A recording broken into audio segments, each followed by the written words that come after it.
আসসালামু আলাইকুম। Welcome to my channel. I am আলো খাতুন একা। আশা করছি আপনারা সবাই ভালো আছেন। আলহামদুলিল্লাহ আপনাদের দোয়া এবং ভালোবাসা আমিও ভালো আছি, সুস্থ আছি। তো প্রতিদিনের মতন আবারও চলে আসলাম নতুন একটি ব্লগ ভিডিও নিয়ে। আশা করছি এই ভিডিওটি আপনারা সম্পূর্ণ দেখবেন।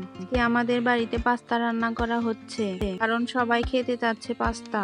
আমাদের বাড়িতে আমার আম্মু ছাড়া সবাই পাস্তা খেতে পছন্দ করে। আমাদের বাড়িতে কিভাবে পাস্তা রান্না করা হয় সেই রেসিপি আপনাদের সাথে শেয়ার করছি। আজকে আমাদের বাড়িতে মাটির চুলায় পাস্তা রান্না করা হচ্ছে। আজকে পাস্তা রান্না করছে আমার আম্মু। প্রথমে একটা কড়াই বসিয়ে দিয়েছে মাটির চুলায়, তারপর পরিমাণ মতো পানি দিচ্ছে। কিছুক্ষণ অপেক্ষা করতে হবে এখন পানিটা গরম হওয়ার জন্য। এই ফাঁকে পাস্তার প্যাকেটটি কেটে নিচ্ছে আমার আম্মু। তোমরা কে কে পাস্তা খেতে পছন্দ করো অবশ্যই কমেন্ট করে জানিয়ে দিবে।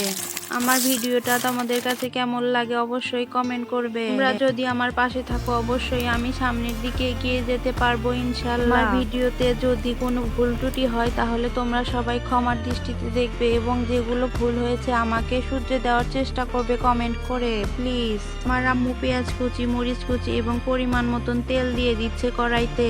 আশা করছি আমার ভিডিওটি তোমাদের কাছে ভালো লাগছে। এখন পেঁয়াজ কুচি, মরিচ কুচি ভালোভাবে ভেজে নিতে হবে। গোটা জিরা এবং তেজপাতা দিয়ে দিতে হবে। এখন ভালোভাবে ভেজে নিতে হবে। পরিমাণ মতো হলুদ গুঁড়ো দিয়ে মশলাটি ভালোভাবে মিক্স করে নিতে হবে। তারপর মরিচের গুঁড়ো দিয়ে দিচ্ছে। স্বাদ মতো লবণ দিতে হবে। এখন মশলাগুলো মিশিয়ে পাস্তাগুলো ঢেলে দিচ্ছে। এবার পাস্তাগুলো দিয়ে মশলাগুলো দিয়ে ভালোভাবে ভেজে নিতে হবে যাতে পাস্তাগুলো অনেক সুস্বাদু খেতে হয়। এখন যদি ভালোভাবে ভাজা হয় তাহলে পাস্তাটি বেশি মজা লাগে। এখন পাস্তার ভেতরে একটা ডিম ভেঙে দেওয়া হচ্ছে। আমরা মাটির চুলায় এভাবে পাস্তা রান্না করে থাকি। পাস্তাটি খুব ঝরঝর করছে আপনারা দেখতে পাচ্ছেন। সর্বশেষে আমরা পাস্তার ভিতরের মশলা দিয়ে দেব। মশলাটি দিয়ে ভালোভাবে মিক্স করে নিতে হবে। আজকের মতো পাস্তা রান্না করা শেষ হয়েছে। পাস্তাটির কালার অনেক সুন্দর হয়েছে এবং খেতে ভীষণ মজা হয়েছে। এখন আমার ছেলেকে কিছু পাস্তা বেড়ে দিচ্ছি। খেয়ে কি বলে আপনাদের শোনাচ্ছি, দেখেন কেমন লাগছে জানো? এদিক তাকাও, এদিক তাকাও। এরকম ইয়াম্মি।